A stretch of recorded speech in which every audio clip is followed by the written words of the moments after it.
There was the attack on the mosque today. And I heard Chris Hayes having a conversation about why we're here and all this political discourse and all of this vitriol and anti-Semitism and how it's so high. And I had a talk with a family member earlier today. And I told her very simply, this is just the original sin of America, white supremacy. It is. This isn't complicated. And every day I see white people scratching their heads, looking confused. Ooh, why did he do this? Why did he do that? Today, Tommy Tuberville, okay, some nobody loser former coach. He commented on a picture that had January 11th and then Zoran Mamdani sitting next to it. When he ran for office, Andy Ogles posted a video of 9/11, of the airplanes crashing into the World Trade Centers. That same election, Ted Cruz had a ballot, an image of a ballot, and he selected jihadist. What did the Grand Wizard run on? The rapist in the White House. They're eating the cats and dogs. They're poisoning the blood of America. He wants to reverse natural born citizenship, which is a Constitution, right? It's a constitutional right. He's taken away the history of slavery in Philadelphia. DEI, CRT. Who did racist white people in this country that wear red hats that call themselves Christians that are just basically modern day Pharisees? Who did they worship? Charlie Kirk, who said that the blacks are taking the whites' jobs. Ooh, is Justice Jackson, is she an affirmative action hire? If I go on an airplane and he's black, what will I do? Ooh, Harris, she's Black Hillary. Oh, we questioned the birth of Barack Obama, the first black president.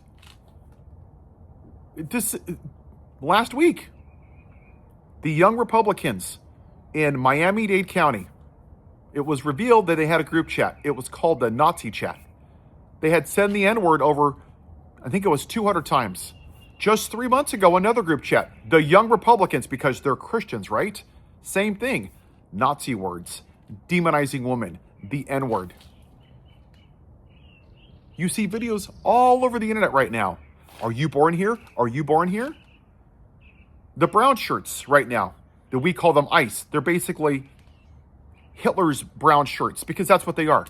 Hey, you're not white. Were you born here? Prove to me that you're here. If you're not, I'm going to arrest you. You have Asian citizens that are basically butt naked, being drugged out of their house, driven around for 2 hours until he can prove that he's a citizen, and then dropped off when he's actually a citizen. You have off-duty police officers in Minneapolis, off-duty police officers being arrested, being forced to say that they're citizens. This is why we're here. And very, very, very few people, whether it be the bros, the mainstream media, journalists, you guys get into these echo chambers and you're scratching your heads, running around, and you can't even see the nose on your face. Part of this country is petrified of a white minority. And they're scared to death. And they're going to pass the SAVE Act, which is like Jim Crow 2.0. Because they don't want people to vote.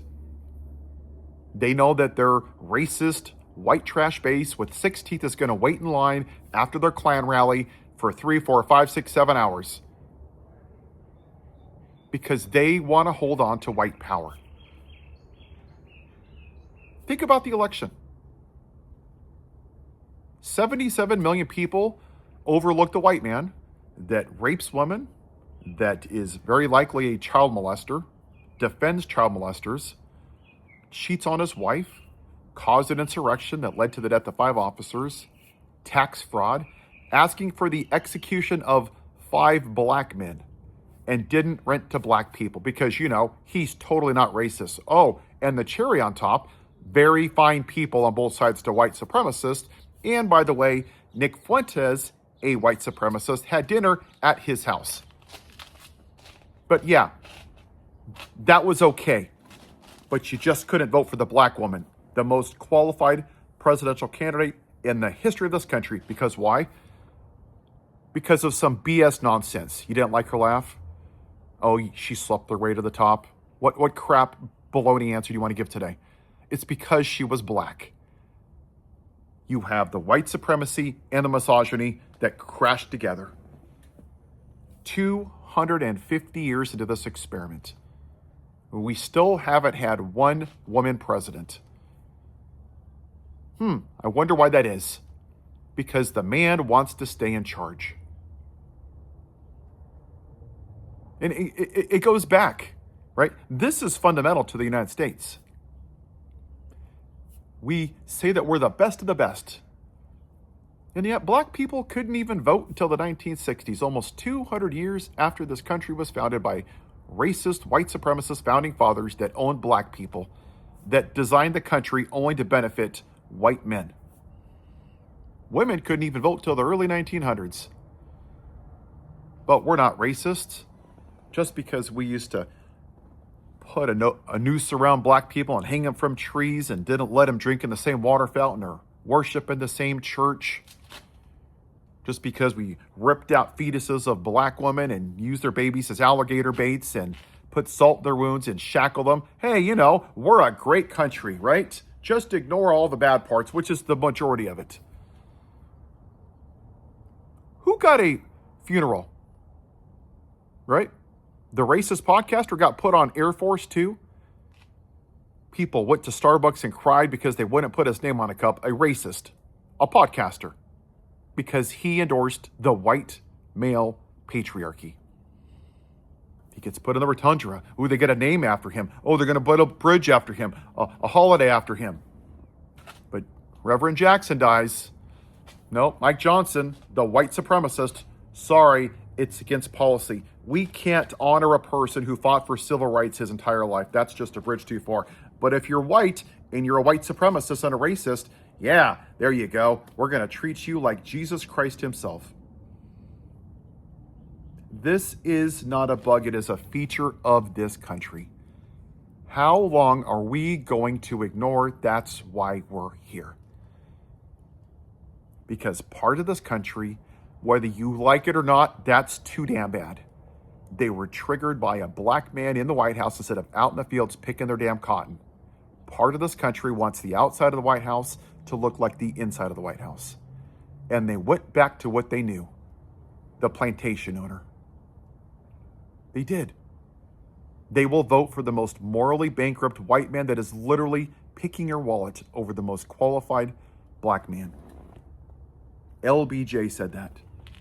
And he was right. And that's exactly what we did. We would rather vote for a man that rapes women, who commits felonies, who causes an insurrection, who defends child molesters, who cheats on his wife with a porn star while she's at home with her 2-week-old son, than the most qualified presidential candidate in the history of our country because she happens to be a black woman. And until we decide as a country to face that, ain't nothing going to change. And if this country fails, it's going to be because everybody that's listening to this video and you don't want to have this uncomfortable conversation because you don't do politics. Let me tell you, the people that say, I don't do politics, that's the most white privileged thing you can ever say. Because you have the privilege to ignore it. You're not being pulled over by ICE. You're not called the N-word. Your house isn't redlined. You didn't have to fight for equality. That is the exact reason we're here, is because white people have been silent since 1619.